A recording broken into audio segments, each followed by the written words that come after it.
El Señor esté con ustedes. y con tu espíritu. Evangelio de nuestro Señor Jesucristo según San Marcos. Gloria a ti, Señor.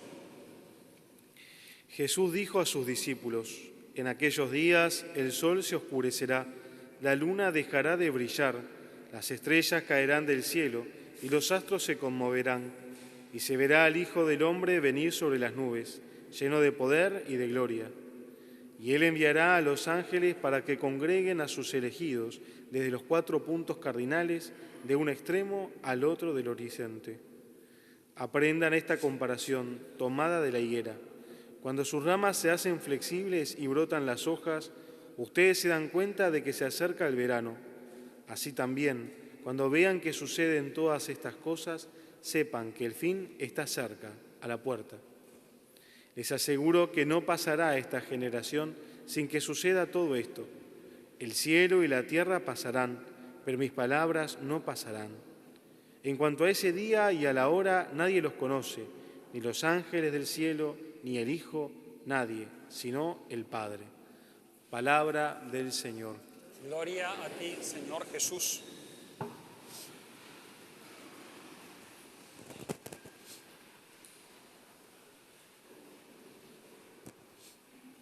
Señor, que estás acá y nos anuncias tu venida, abrí nuestras mentes y nuestros corazones y danos la luz de tu Espíritu, para que podamos comprender el mensaje de tu palabra, para que nos alegremos con ella y nos transformemos en testigos de tu presencia para nuestros hermanos. Amén. Nosotros tenemos varias convenciones y una de las convenciones que tenemos son los tiempos y los ciclos. Y decimos que el año termina el 31 de diciembre y empieza el 1 de enero. Es absolutamente una convención, porque podría terminar el 4 de marzo y empezar el 5 de marzo. Pero tenemos esa convención de que parece que el 31 de enero se cierra un ciclo y el 31 de diciembre se cierra un ciclo, el 1 de enero se abre otro ciclo. También esa clave de ciclos nosotros la tenemos en la Iglesia y por eso celebramos el año litúrgico. Y el año litúrgico es la dimensión celebrativa de la historia de la salvación. La historia tiene un centro. ¿Cuál es el centro de la historia de la salvación? Jesús, el nacimiento, la Pascua de Jesús. Toda la historia tiene ese centro y toda la historia por eso apunta, desde el inicio de la historia de la creación, apunta hacia Jesús y por eso apunta a la venida. Y venida en latín se dice adventus, por eso viene el adviento, todo el tiempo de espera del Señor. Después Jesús, la Navidad, tiempo de la Iglesia, la muerte y la resurrección, la Pascua, Pentecostés, Ascensión y el largo tiempo de la Iglesia. Y Jesús en el Evangelio que acabamos de leer, estamos leyendo el capítulo 13 del Evangelio de Marcos. Jesús ya llegó a Jerusalén, estaban en el templo y cuando salen del templo era hermosísimo el templo que había construido Herodes, realmente una maravilla. Y cuando salen del templo los discípulos les dicen: mira qué piedras, mira qué construcción. Y Jesús le dice: de esto no va a quedar piedra sobre piedra.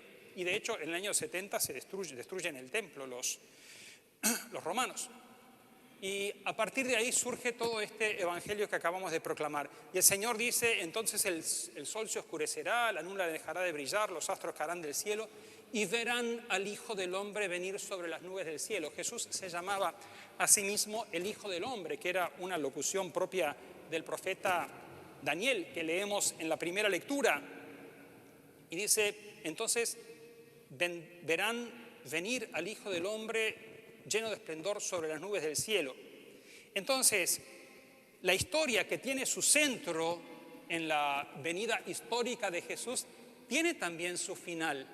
Y ese final está marcado por la segunda venida de Jesús. Y de hecho, en el tiempo del Nuevo Testamento, se esperaba la venida de Jesús inmediatamente. Por eso Pablo, en la carta a los tesalonicenses, dice: nosotros, los que estemos vivos cuando venga el Señor, en nada adelantaremos a los que se murieron, sino que nosotros nos juntaremos con, ellos resucitarán y nosotros nos juntaremos con el Señor en las nubes del cielo. Entonces, en esa época se esperaba la inmediata venida del Señor.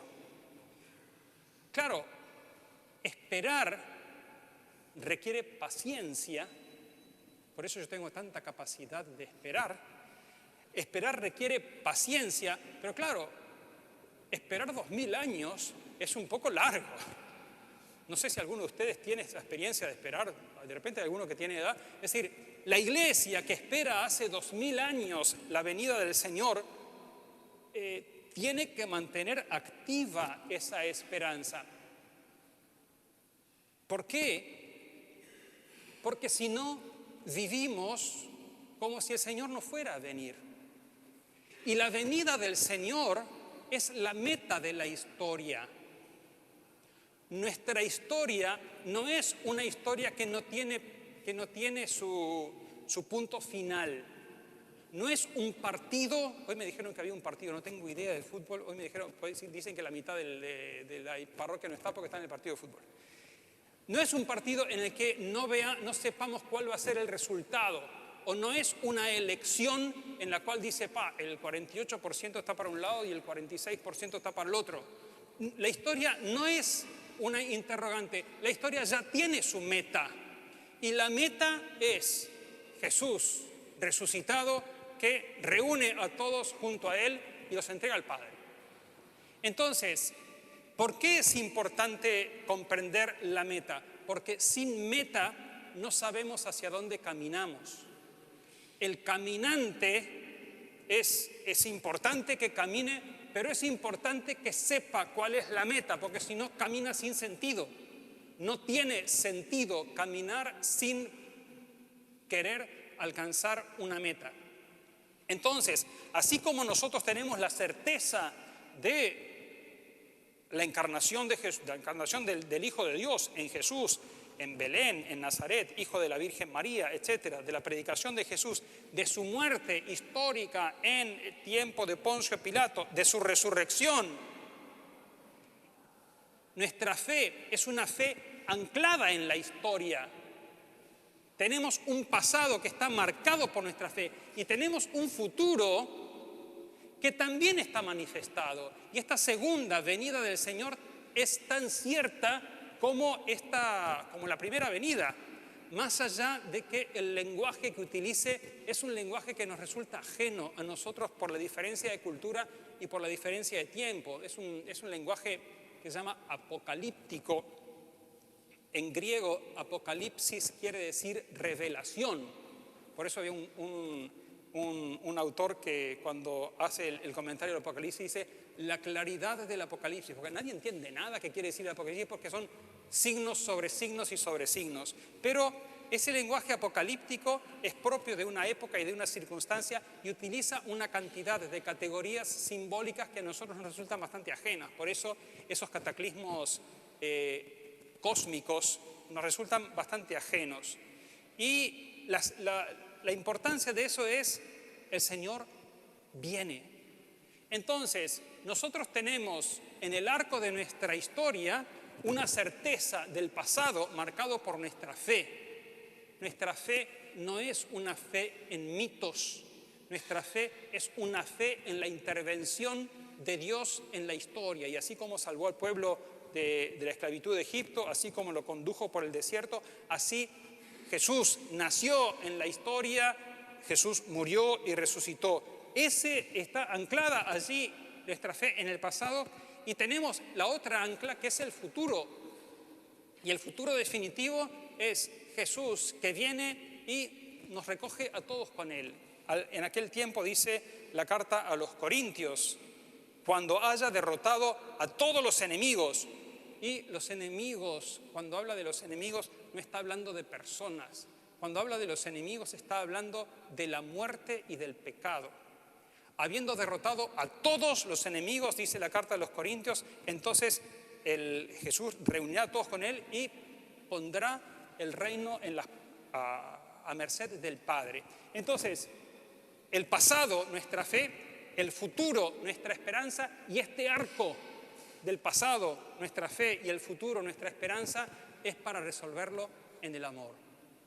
En el medio de estos dos momentos, lo que nos propone el Señor es: miren cómo los amé, y si yo los amé así, ámense también ustedes unos a otros. Y el amor, la marca del amor del Señor son las llagas. Las llagas de Jesús, es decir, mirá hasta dónde te amé. Un amor que es capaz de entregarse incluso hasta la muerte. Entonces, tenemos la belleza de conocer nuestro origen. Tenemos la belleza de la esperanza de saber cuál es nuestro fin. Pero no para quedarnos tranquilos y decir, ya sé cuál es el fin. Tenemos un tiempito que no sabemos cuánto es. No sabemos si son 10 minutos y vamos a salir de acá y nos va a atropellar un auto, o son 10.000 años.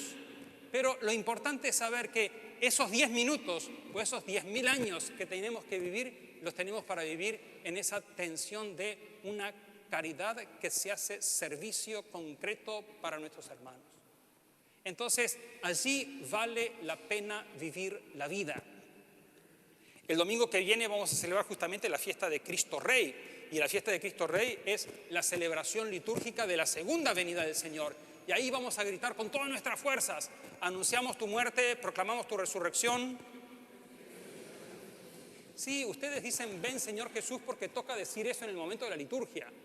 Anunciamos tu muerte, apretan el botón ese y exaltan, ven Señor Jesús. Pero ustedes quieren que venga.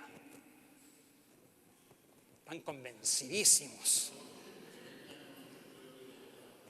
Ciertamente que ya está con nosotros, porque si no nos estaría hablando, y si no, no celebramos la Eucaristía. Sin embargo, cuando decimos ven Señor Jesús, nos estamos refiriendo a esa consumación de los tiempos. Y sin embargo le decimos, vení, pero hacemos la lista de las cosas que tenemos que hacer antes de que venga. Vení, pero tengo mirá que además planifiqué las vacaciones. No sé. Entonces, no confiamos que la venida del Señor es lo mejor que nos puede pasar. Y por eso en cada Padre Nuestro que rezamos decimos: Padre nuestro que estás en el cielo, santificado sea tu nombre. Sí, pero eso lo decimos bien bajito. No, eso es lo que hay que decir. Venga tu reino. Vamos a pedirle al Señor que despierte ese deseo. En la primera comunidad era el grito ese: venga tu reino. Que en esta sociedad toda marcada por el sinsentido, porque no tiene meta, nuestra cultura no tiene meta, y por eso hay metitas, y te dicen, bueno, está esto, que son metas de miopes, bueno, que ven a 2 metros, entonces tenemos que llegar acá, y te proponen 20 caminos para llegar más o menos allí. Como no tiene meta, no sabe dónde caminar. Nosotros tenemos un desafío como cristianos y como iglesia, porque sabemos la meta. Y porque sabemos la meta, no nos la podemos callar. Y gritar la meta no quiere decir solamente anunciar a la gente, miren que el Señor viene, sino vivir de tal manera que con nuestro testimonio de vida se vea que tiene sentido nuestra vida. Que el Señor nos conceda profundizar en la fe, en esa certeza de lo que el Señor hizo por nosotros, profundizar en la esperanza, el Señor viene, ven Señor Jesús, pero que en este arco de fe y esperanza nuestra vida se juegue en esa caridad concreta, a ejemplo del Señor que dijo: yo no vine para ser servido, sino para servir y amar hasta dar la vida en rescate por una multitud.